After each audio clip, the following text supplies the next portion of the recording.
بکریوں کا کاروبار کیا کرتا تھا مدینہ شریف میں. نبی پاک علیہ الصلوۃ والسلام کی دعا سے ایسی برکت ہوئی کہ وہ بکریاں مدینہ شریف کی وادی میں بھر گئیں، تو اسے جگہ چھوڑ کے کسی اور مقام پہ جانا پڑا. تو مال سے نبی پاک علیہ الصلوۃ والسلام کی صحبت سے محروم ہوا. پھر جب وہ چلا گیا، مدینہ پاک سے دور رہنے لگا، تو آقا کریم صلی اللہ تعالی علیہ وسلم نے اپنے اصحاب رضی اللہ تعالیٰ عنہم اجمعین کو کہا کہ جا کے ان سے زکوٰۃ لے کر آئیں. وہ جب زکوٰۃ لینے گئے تو ثعلبہ نے کہا کہ مجھے تو یہ ٹیکس معلوم ہوتا ہے. صحابہ اکرام علیہم رضوان کو یہ بات بڑی ناگوار گزری اور آقا کریم صلی اللہ تعالی علیہ وسلم سے ذکر کیا. تو اس وقت قرآن کریم کی یہ آیت نازل ہوئی جس کا مفہوم یہ ہے، اور ان میں کوئی وہ ہیں جنہوں نے اللہ سے عہد کیا کہ اگر ہمیں اپنے فضل سے دے گا تو ہم ضرور خیرات کریں گے اور ہم ضرور بھلے آدمی ہو جائیں گے. تو جب اللہ نے انہیں اپنے فضل سے دیا، اس میں بخل کرنے لگے اور منہ پھیر کر پلٹ گئے. تو اس کے پیچھے اللہ نے ان کے دلوں میں نفاق رکھ دیا اس دن تک کہ اس سے ملیں گے بدلہ اس کا کہ انہوں نے اللہ سے وعدہ جھوٹا کیا اور بدلہ اس کے جھوٹ بولنے کا.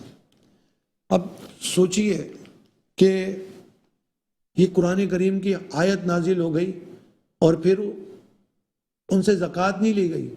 پھر ثعلبہ حضرت ابوبکر صدیق رضی اللہ تعالیٰ عنہ کے دور میں بھی آیا کہ مجھ سے زکوٰۃ لے لی جائے، نہیں لی کیونکہ اللہ کا حکم آ چکا تھا. پھر حضرت ابوبکر عمر فاروق رضی اللہ تعالیٰ عنہ کے دور میں آیا، پھر بھی نہیں لی گئی، تو کیونکہ اللہ کا حکم آ چکا تھا. اللہ تعالیٰ پاک، اللہ تعالیٰ پسند فرماتا ہے، اللہ تعالیٰ بندوں کا انتخاب کرتا ہے کہ کس کا مال لینا ہے کس کا مال نہیں لینا. اللہ پاک ہے اور اللہ تعالیٰ پاک مال کو پسند فرماتا ہے.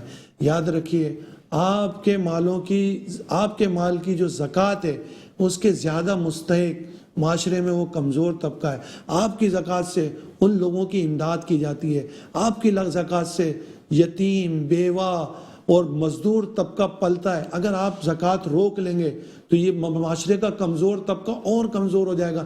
یاد رکھیے یہ مال آپ کو اللہ نے دیا ہے، اللہ کے دیے ہوئے مال میں سے اللہ کے بندوں پہ خرچ کریں، اس مال میں اضافہ ہوگا، انشاءاللہ اضافہ ہوگا.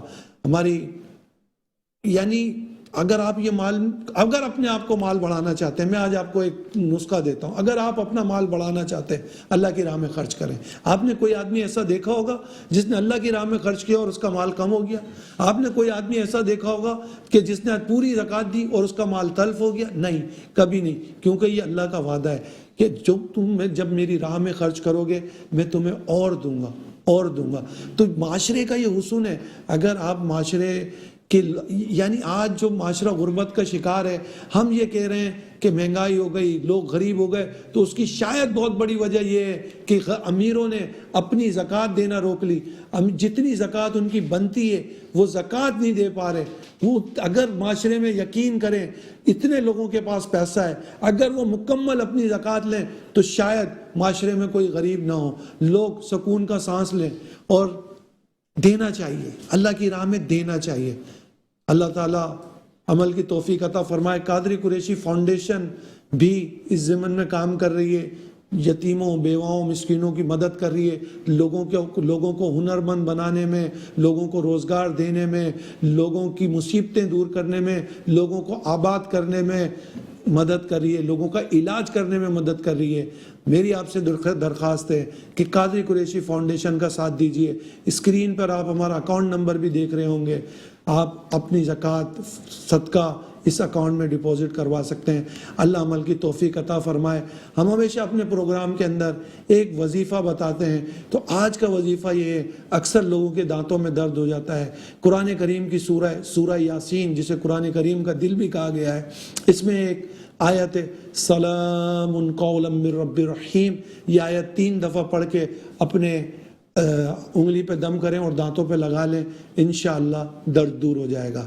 اور اپنے اسی پروگرام میں ہم ایک طریقہ بھی بتاتے ہیں، اور آج کا طریقہ بھی بہت پیارا ہے، اور وہ طریقہ یہ ہے جس پر آپ کو عمل کرنا چاہیے کہ سلام میں پہل کیجئے۔ مدینے کے سلطان رحمت عالمیان سرور ذیشان صلی اللہ تعالی علیہ وسلم کا یہ معمول تھا، اور آج بھی یہ معمول ہے کہ آپ سلام میں پہل کیا کرتے تھے۔ آپ راستے میں جا رہے ہوں تو سلام کیا کرتے تھے، آپ کے سامنے چھوٹا ہو تو سلام میں پہل کیا کرتے تھے، آپ کے سامنے بڑا ہو تو سلام میں پہل کیا کرتے تھے۔ اپنی اس عادت کو بنائیں۔ آپ یہ نہ انتظار کریں کہ کوئی آپ سے سلام کرے گا تو آپ جواب دیں گے۔ آپ سلام میں پہل کر کے زیادہ نیکیوں کے حقدار بن سکتے ہیں۔ آپ سلام میں پہل کر کے آقا کریم صلی اللہ تعالی علیہ وسلم کی سنت پر عمل کر سکتے ہیں۔ آپ اور جتنی سنتوں پر عمل کریں گے آقا کریم صلی اللہ تعالی علیہ وسلم کے عشق میں ڈوبتے چلے جائیں گے۔ ہر ایک سنت کو اور یہ اپنانے کی کوشش کریں۔ یہ وہ طریقہ ہے جو آپ کو لوگوں میں بھی مقبول کر دے گا۔ یاد رکھیے، سلام میں پہل کرنے والا لوگوں میں مقبول ہوتا ہے۔ کیوں؟ سلام میں پہل کرنے والا نفاق سے پاک ہوتا ہے۔